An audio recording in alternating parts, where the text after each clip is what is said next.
back to MarketScale Quick Bits. Today I am joined by my good friend and colleague Logan King. Logan, thanks so much for coming on. Thanks for having me. It's good to be here. Look, we love to break down all the latest in B2B. Today is no exception. We are having a conversation about this idea of community-generated content. What do I mean by that? It's actually pretty straightforward. You may be familiar with the concept of user-generated content, or UGC. Community-generated content being similar in kind, but a little bit different because it's generated by people that are either in the spectrum or in the purview of a company or a product or an idea. And you know, before we dig in super deep, especially in B2B, Logan, I wanted to pitch you a question, right? When we think about B2B, who are some of those target communities, whether it's dealers, integrators, distributors, that you would kind of wrap in that idea of community-generated content? Great question. So I would say all of them. All the groups that you just listed would be great communities, within kind of the traditional B2B structure. What I find interesting when working with partners specifically is, most of the time when we're talking about communities, they think of them as audiences. But really at the end of the day, they are communities. So all these different groups are craving knowledge. They're trying to engage with these brands, and traditionally, how B2B companies engage with those different audiences or communities would be a very siloed approach where these marketing groups kind of have ultimate control of the information that's being conveyed to the community.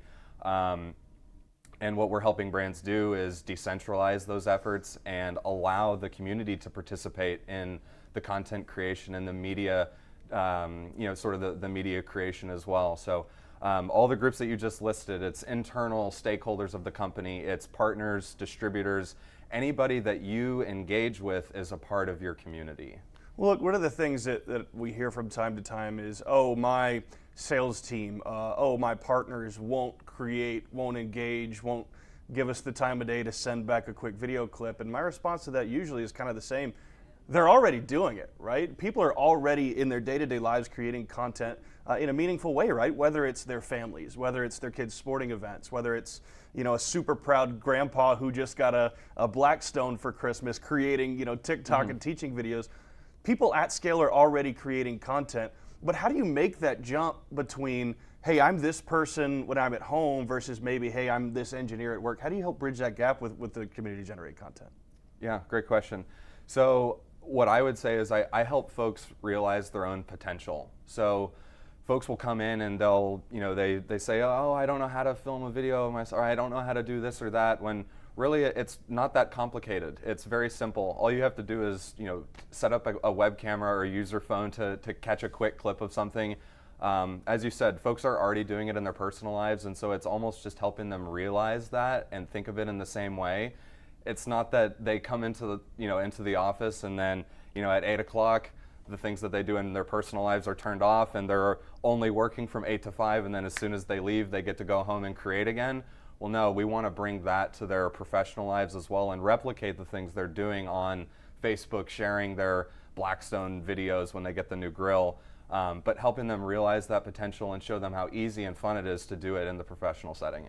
Well, I think it's very commonplace, especially in our personal lives, to go on platforms, whether it be TikTok, Instagram, Facebook, Twitter, and see people creating content, right? Whether it's somebody talking directly to a webcam or even like 3D content, things like that. It's very typical to see content on those platforms. And when you flip that into a B2B world, right, a lot of people are like, oh, I couldn't ever, nobody cares about this product, or I couldn't create a video about this because it's not cool, it's not sexy, it's not, it's a seal on a gasket, right? How are you seeing people kind of jump beyond that idea, and like what types of content are you seeing people create in the B2B side? Is it, case studies, teaching content, things like that? Yeah, really another great question. So what I would say is there are folks that like to consume content in different ways, right? There are people that are more visual learners that would like to consume a video or look at some kind of visual graphic. There are folks that may be more technical that would prefer to read or consume a white paper. But generally, the most effective medium is the TikTok, is that YouTube kind of quick digestible video, and so that's why media is really taking off and has been taking off. We're helping folks replicate the success that you see on Harvard Business Review or any local news or national news station, right? You see subject matter experts coming on to talk about industry-related topics, things going on in their world of business, contributing their expertise to the community, and sort of bridging and making authentic connections within the industry. So that's what I would say. I mean, just making folks become creators and really putting their expertise on the front lines. We talk about authenticity, and that's one of the things that, I hate to say post-COVID, even before COVID it was happening, right? But content that's authentic now is outperforming stuff that takes years to produce, right? These creators are creating content with their iPhones on the TikTok, and they're far outperforming traditional case studies, obviously white papers, things like that. Why are you seeing, in your opinion, why do you think this authentic content is really resonating with people versus maybe the super polished content? Yeah. What I would say is it's harder to, when you're consuming a piece of media or a piece of content, it's harder to make that same connection when it comes from an entity that you're not sure exactly who it is that's making that post or sharing that content. So if it's coming from a corporate account, it's hard for me to make that personal connection. But when it comes from Ben Thomas, and I know Ben Thomas, it's easier for me to establish that layer of trust and that human connection. So that's what I would say. It's about building that authentic layer of trust, and it's more effective to do that when you're engaging person to person rather than an individual to a company entity or corporate company page, something like that. Well, let's talk practical execution for a second.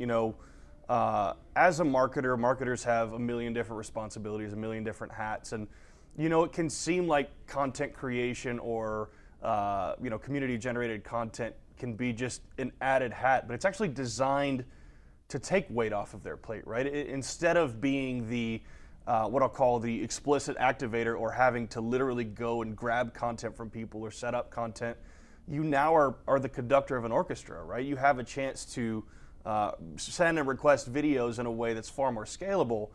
So talk a little bit about some of the ways that you're seeing marketers actually decrease their workload and increase their value to the company. Yeah. So really another great question. What we're helping folks do is decentralize their efforts in which they're able to capture these media efforts so that they can then engage their internal, external communities. So the best way to do that is to get everybody involved, right? As I said at the beginning, is that the approach traditionally has been one that's been siloed. So the control and the efforts have all gone through a very small group of people. Most B2B groups, marketing teams are like 1 to 5 people. So it's a lot of work that needs to get done. So what really the ideal approach would be is to decentralize those efforts, allowing folks that are on sales, customer support, product support, executive leadership to participate in that creation so that it becomes a more scalable approach, not relying solely on the efforts of the marketing team and really opening up the floodgates, really. Yeah. Well, one of the things that I like to say is you're exactly right in B2B. The marketing teams typically have a tendency to be 1 to 5 people.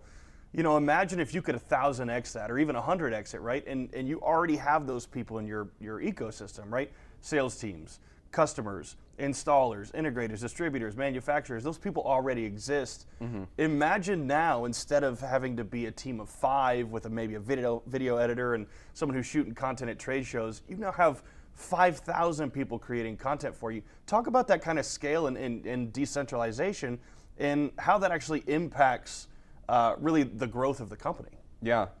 So one of the most fun examples that I like to illustrate when working with partners is think about what it's like for a restaurant owner or a new restaurant that's opening. What they're able to do is they're capitalizing on the people that are then going out and sharing content on Instagram on their behalf.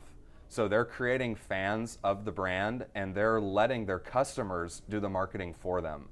So that's what we're helping businesses do, is allowing their community to participate in the content creation, create content on their behalf so that the marketing, the job for the marketer becomes much easier, really allowing everybody, internal, external, to participate makes for a more successful community approach. You know, Logan, and the last thing here that I'll add, and I'd be remiss not to just talk about it. People are trying to save a little bit of money right now, right? And when you talk about this idea of, you know, community-generated content, that's actually one of the best cost savers, because you're maximizing existing resources and you're actually elevating people in ways that they hadn't have been before. You know, you're increasing productivity, things like that. We could go down the litmus list of saving money and maximizing at trade shows and things like that. But talk a little bit from that perspective, where, you know, the task might be to save $5,000, $10,000 this year. How are you seeing people do that through community-generated content? Yeah, you already kind of hit on it, right? Is you're able to get more out of the resources that you already have, but on the flip side, the amount of work and planning and resources, time, money that goes into developing those very polished pieces of content, it is incredibly tasking on a small group of people, right, as we've already illustrated. So yeah, you're getting more out of the people, out of the talent that you already have. You're eliciting that expertise to drive additional value, while at the same time not taking on the work, the time, the money that goes into really developing the polished assets that, you know, you may get out a couple of times a year. I imagine that has tremendous effect on saving and you know, long-term saving it. Yeah. Well, Logan, I appreciate you coming on today. I always love being able to dig a little bit deeper into the practical day-to-day application, right? I think it's very easy to be very heady and high level about it. You get to be in the trenches every single day with some of our partners, and I love the insight that you bring, so thanks so much for coming on. Yeah, thanks for having me. It's great to be here. And thank you guys for tuning in. Be sure to join us next time for MarketScale Quick Bits.